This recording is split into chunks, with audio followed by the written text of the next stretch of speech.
Akwaba and Foumbra GCN page so Mesro subscribe to my channel. Found some bell on so ube a notification and the sunny news and the to be a winny beauty and I say ube you be a share a GCN page here. Meeting at the Adroa Sechi. Ora Kusi Boafo and our Okase, Nanisema Oke Nani say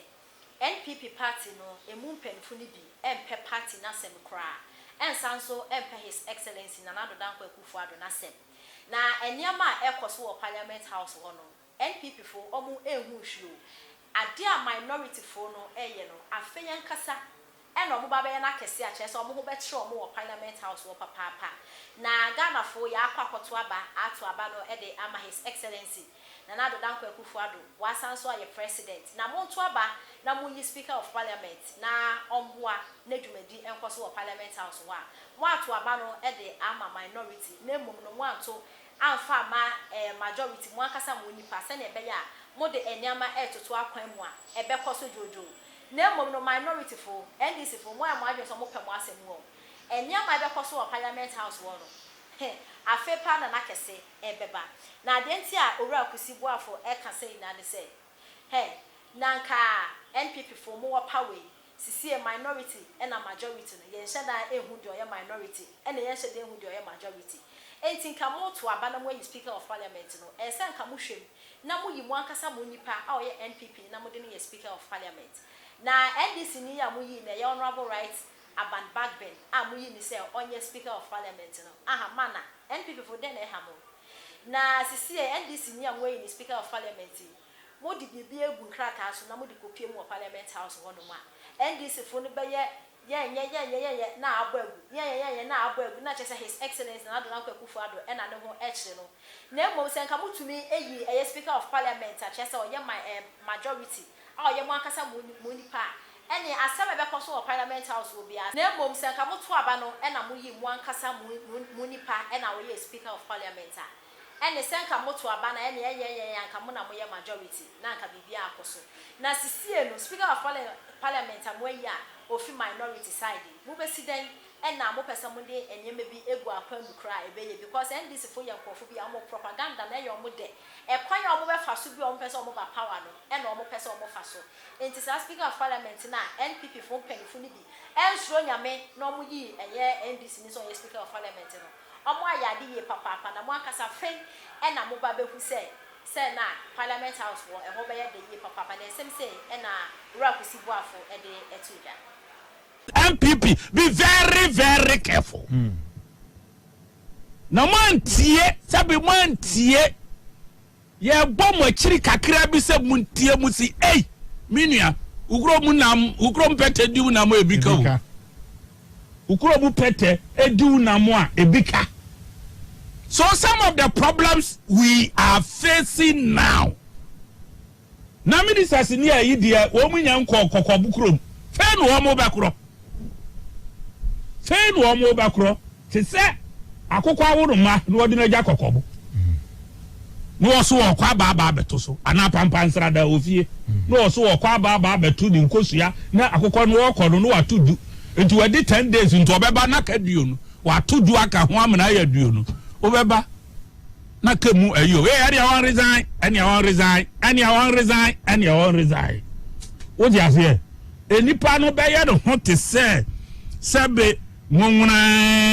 bisa ase eyi ehọ na abehu.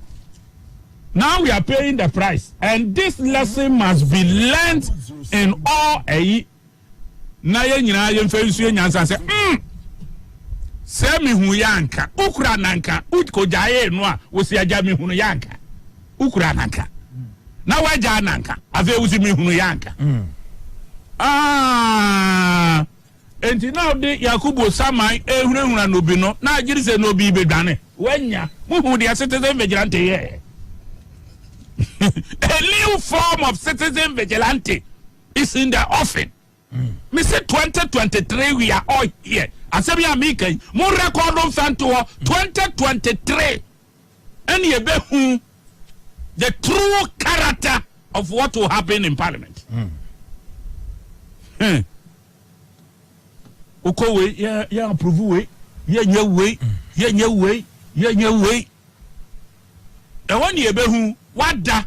anso so na wonan egu abɔnten wada na wonan egu abɔnten yɛbɛdɔ so yɛn and indeed yɛbɛdɔ so yɛn yɛbɛbrɛ enti ɛno kyerɛ sɛ appointees ɛdan so me kasa appointees no there will be no leisure for them sa appointees ɛwɔ Kufuado second term minua ukɔda bia pada no ane ɛbɔ ɛnda mesra mo mompɛ handkerchief ya yɛde bɛpepa fifiri mompɛ tissue a yɛde bɛhem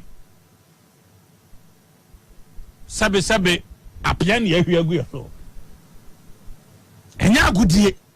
yɛmfɛ di dabiem yɛmfɛ mposu yɛ ho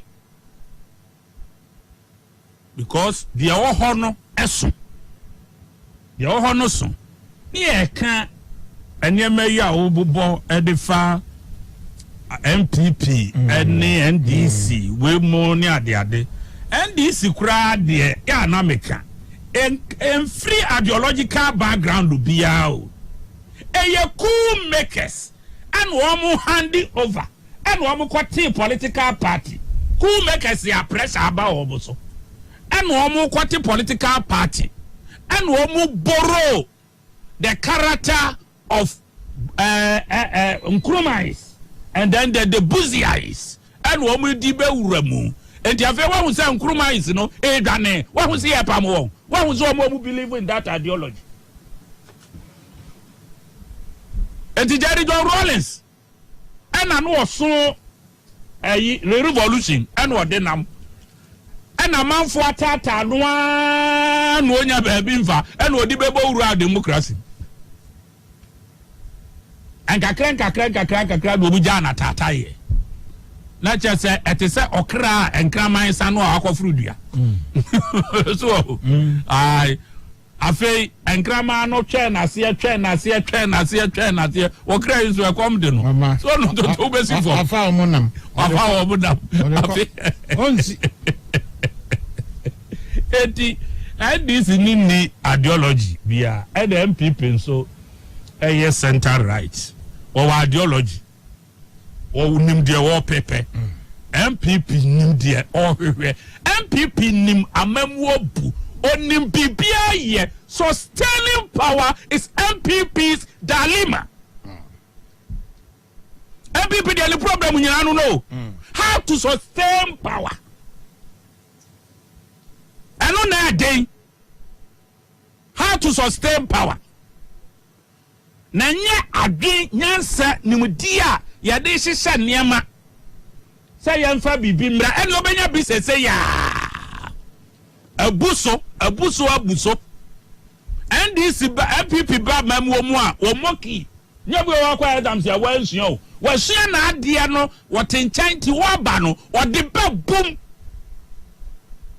MPP win 2016 all ba nyina no onim tajo obesi ahihye economy no ele ade ni nyina na kura no enti COVID-19 no kura ba ye no ampusu no papa sentina still Ghana for who still Ghana even last year o fa bobra no akotena baabi na sabe anko bi ye wo ba wo ho propra woni hu wa betra se wo fa kokko aso krokro kokodi enkuko nie wo ba ye ne man so ye hard working enu omugu ho da bia enkwan ni sorochia sabe wo behuna kwahoma bo wo be die di se wo hia bi wo baabi woni ma ho kire because wo fa da ni abre enu wa ye bibi enti Ghana fo bebre anhuru sadia countries British Brazil Argentina Bolivia no mo sofa ya fa ye wo ma hu se nipa kura ewu a covid ni ade ne to kama haya ka zumi lion problem wo pro de fie how many Ghanaians and na wo kwakura na ambulance di wachi na soldier fo di wachi yes ya ba be sie fru who born dog in Bolivia in other countries ye abadwuma ye fo di say ye ntimi ntu omoka ye yi wo madi ba Ghana ha omo a salaries in arrears and na ye omo adi ni Ghana ye be school akwatia teacher fo mfru kufu ye be school no abuso me ba mienu am na miensa on go school da and no beko bank in them tinkong no akosan no way tinkong no akosan no way can you find this in Zimbabwe? Can you find this in DR Congo? Once a lie and Tomo Utilimu Rwanda Makoho, they were queuing for rice. Buza said Abena Ghana Nikosa Lase or Tomo Ghana Nisa Lase or Tobru or Tobo dear or Tobaire or Tonamumpo. What you say? Enuti wa ya efi aduane wo mu a enkwala sori ya na aduane si table so no edo obekọ ba bia ho kire wo no eda me baba ako ogohu ba ji obusa se dada we ne efre no bo fre no ana na me say you don't know utiri na ye we ya bo fre the tree be aka be dia hwima o se tua ma o gira winim on ton banche da dabe on banche ni anto da ai it was eja sansachi na nka ukonkoto baba na fe uni mbatia eho no ahu be hu say yes ukoto adibia nchiri wo mu ene wa ba ne de atomomone ne